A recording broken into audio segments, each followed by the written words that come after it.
సాహిత్యం నృత్యం కళల విపంచి సమరం రాగం తానం ఛానల్కు స్వాగతం.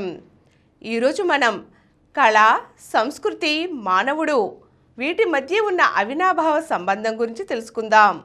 మానవ పరిణామ క్రమంలో మహిషం నుంచి హిమనిషిని వేరు చేసింది కళ అన్నారు యాంగెల్స్. అంటే పశువు నుంచి మనిషిని వేరు చేసేది కళేనని ఆయన అభిప్రాయం. అంటే మానవ జీవన చరిత్ర అంతా మానవ కళా చరిత్రే అని మనం వ్యాఖ్యానించుకోవచ్చు. ఇక్కడ కళ అంటే మనిషి మానసిక జీవనం అని అర్థం చేసుకోవాలి. అనుభవాలు, అనుభూతులు, స్పందనలు, కళలు, భావాలు, అంతిమంగా జ్ఞానం ఇత్యాదివన్నీ మనస్సులో కలిగే వైరూప్యాలు. జీవితం నవరసభరితం అన్నారు పెద్దలు. రౌద్రం, వీర, శృంగార, హాస్య, భయ, భీభత్స, కరుణ, శాంత, అద్భుత నవరసాలు మనిషి జీవితంలో ఉన్నవే. మనిషి భౌతికంగా జీవించడం ఎంత వాస్తవమో మానసికంగా జీవించడం కూడా అంతే వాస్తవం. అయితే పశుపక్షాదులకు ఈ మానసిక జీవితం ఉండదా అని ప్రశ్నిస్తే తరతమ స్థాయిల్లో వాటి పరిణామాన్ని అనుసరించి ఉంటుంది. ఏనుగు మెదడు కన్నా మనిషి మెదడే పెద్దది. కన్ను, ముక్కు, చెవి, నాలుక, చర్మం ఈ పంచేంద్రియాలను మెదడు సమన్వయపరుస్తుంది. ఇంద్రియాల ద్వారా జ్ఞానం లభిస్తుంది కాబట్టి వాటిని జ్ఞానేంద్రియాలు అంటారు. మనిషికి ఇంతటి శక్తివంతమైన మెదడు ఎలా ఏర్పడింది? ఈ ప్రశ్నకు జవాబుగా యాంగెల్స్ ఏమంటారంటే, వానరుడు నరుడుగా మారిన క్రమంలో శ్రమదే ప్రముఖ పాత్ర అని. మైదానాల నుంచి కొండలు ఎక్కే క్రమంలో ముందరి కాళ్ళు చేతులుగా మారాయని, చేతుల్లో పట్టు ఏర్పడేందుకు 4 వేళ్లకు అభిముఖంగా బొటనవ్రేలు ఏర్పడిందని, ఈ బొటనవ్రేలు, చేతులు, మెదడుతో ఏర్పడిన నాడీమండల వ్యవస్థ నానాటికి శక్తిమంతమై మనిషిగా ఓ అజేయమైన అద్భుతమైన ప్రాణిగా అవతరించాడని అంటారు. తన రక్షణ కోసం ఆదిమానవుడు తొలిగా ఓ మొనకలిగిన రాయిని పట్టుకొని వేల లక్షల సంవత్సరాలు తిరిగినట్లు చారిత్రక చిత్రాలు చెబుతున్నాయి. అదే తొలి ఆయుధం, సాధనం, పనిముట్టు. అవసరం నుంచి భావం, భావం నుంచి రూపం అవతరించినట్లు తెలుస్తోంది. తొలుత భావం అంటే ఆలోచనని గమనించాలి. ఆలోచన నుంచి ఆచరణ, క్రియ ఏర్పడ్డాయి.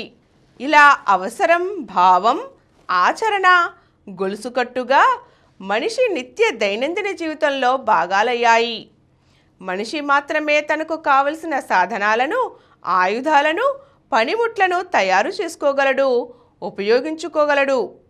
మెరుగైన జీవనం కోసం ఈ శాస్త్ర సాంకేతిక పరిజ్ఞానం జీవితంలో అనివార్యమైంది. ఎప్పటికప్పుడు రుజువవుతున్న జ్ఞానంగా నిక్షిప్తమైంది. ఎవరి అనుభవాలు వారికేగాక మరొకరికి జ్ఞానంగా పరిణమించాయి, చరిత్రగా మారాయి. ఈ పారంపర్యత విస్తరణ అంతా కూడా కళా జీవితంతో ముడిపడి ఉంది. ఆహార అన్వేషణలో ఆవాసం, దుస్తులు వంటి ప్రాథమిక సౌకర్యాలు సమకూర్చుకోవడంలో జ్ఞానం అంతర్భాగమైంది. ప్రకృతి రహస్యాలను ఛేదించడంలో, లోబరుచుకోవడంలో తనకు భౌతికంగా వశమయ్యింది. ప్రతిదీ విజ్ఞానంగా మారింది. తక్కినదంతా అజ్ఞానంగా మిగిలిపోయింది. భౌతికవాదానికి విజ్ఞానం ప్రాతిపదిక అయితే భావవాదానికి అజ్ఞానం ప్రాతిపదిక అయ్యింది. విశ్వం అంతమా అనంతమా అనే ప్రశ్నకు సమాధానాన్ని మనిషి ఇంకా కనుక్కోలేదు. అయితే భావవాదం చాలా బలంగా మనిషిలో ఇప్పటికీ నాటుకుని ఉంది. దీనికి ఆధ్యాత్మికత, ధార్మికత పేర్లు ఏవైనా కానీ మనిషికి అదో ఊరట, సాంత్వన, ఓ బలం చేకూరింది. ఓ అతీతమైన శక్తి ఏదో ఈ విశ్వాన్ని కాపాడుతుందనేది భావవాదం. ప్రతి మతానికి ఈ భావవాదమే పునాది. పురాణ జ్ఞానమంతా ఏ దేశంలోనైనా ఇలాంటి నమ్మకాలు, విశ్వాసాలు, కల్పనలతో మిళితమై ఉంటుంది. ఈ విశ్వాన్ని తమను కాపాడుతున్నదన్న ఆ అతీతమైన శక్తి చుట్టూ అల్లుకునిపోతోంది. మానవ సంబంధాలు, ఆచార వ్యవహారాలు, కట్టుబాట్లను, ఆహారపు అలవాట్లతో పాటు ఈ ధార్మిక సూత్రాలు క్రతువులుగా, పూజా విధానాలుగా మారి సంస్కృతిగా చలామణి అవుతున్నాయి. ఇక ఇప్పుడు అది ఆతెగా లేదా సమూహ సంస్కృతిగా స్థిరపడింది. ఈ సాంస్కృతిక పరిణామంలో నిత్య జీవితంలోని ఆలోచనలు, భావాలు సింహభాగం ఆక్రమిస్తున్నాయి. అయితే ఆకలి తీరని అన్నార్థులకు, గర్భదరిద్రులకు, బాధితులకు, బానిసులకు స్వేచ్ఛాయుతమైన కనీస అవసరాలు తీరే ఆరోగ్యకరమైన బతుకు చుట్టూ ఆలోచనలు పరిభ్రమిస్తుంటాయి. ఇప్పటికీ కోట్లాది మంది అడవి బిడ్డలకు నగర జీవనంతో కానీ, రాజ్యంతో కానీ పెద్దగా సంబంధం ఉండదు. అడవి తల్లికి దండాలో, మా తల్లి అడవికి దండాలో, అడవి చల్లంగుంటే అన్నానికి లోటే లేదు, పంటలు ఇంటికొస్తే పండగ చేసుకుంటామంటూ వారు పాడుకుంటారు. ఇదే జీవన సత్యం. ప్రకృతి శోభిల్లితే వారి బతుకులు ఫెరడవిల్లుతాయి. ఆరోగ్యానికి, ఆనందానికి కొదవ ఉండదు. ఆఫ్రికా అడవుల్లో ఆదివాసీకి ఎవరైనా ఓ అపరిచిత వ్యక్తి ఎదురైతే చిరునవ్వుతో ముందుగా నేనున్నాను నీకు తోడుగా అని అంటారు. అంటే అతని రక్షణ బాధ్యత ఈ ఆదివాసీ తీసుకుంటున్నట్లు అర్థం. మనం అనుకునే బావున్నారా అనే చిన్న పలకరింపు వంటిది ఇది.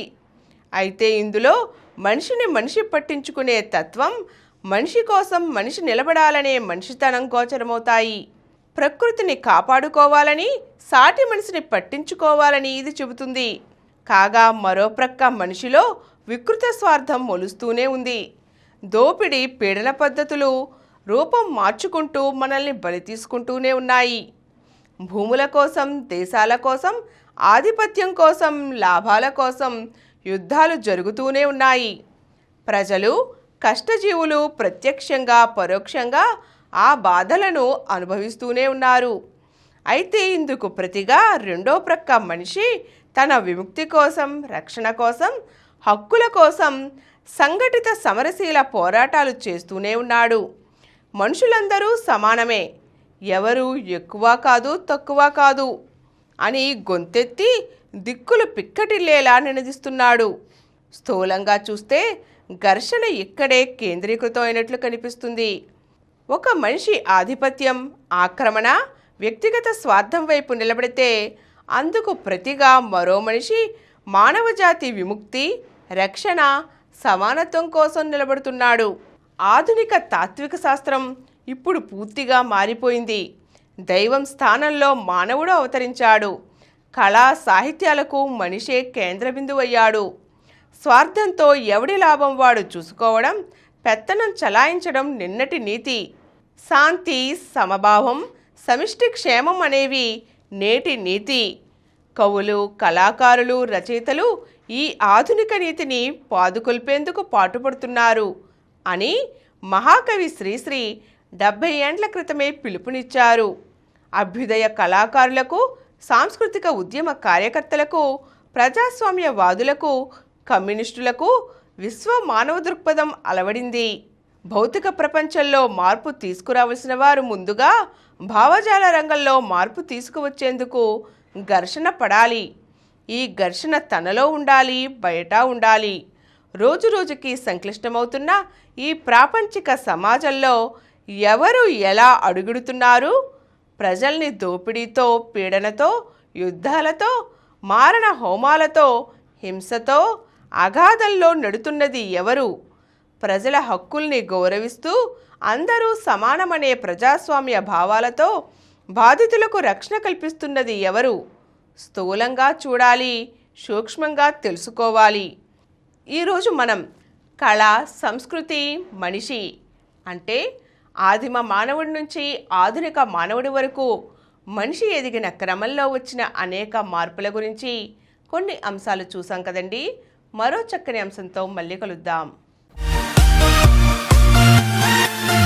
ఈ కార్యక్రమం మీకు ఎంతో నచ్చింది కదా. ఇటువంటి మరిన్ని వీడియోల కోసం అనతి కాలంలోనే 21 కోట్ల వ్యూస్ సాధించిన సమరం ఛానల్ సమర్పించు సమరం రాగం స్థానం ఛానల్కు సబ్స్క్రైబ్ చేయండి, లైక్ చేయండి, మీ ఫ్రెండ్స్కి షేర్ చేయండి. అలాగే ప్రక్కనున్న గంట సింబల్ని ప్రెస్ చేయడం మర్చిపోకండి.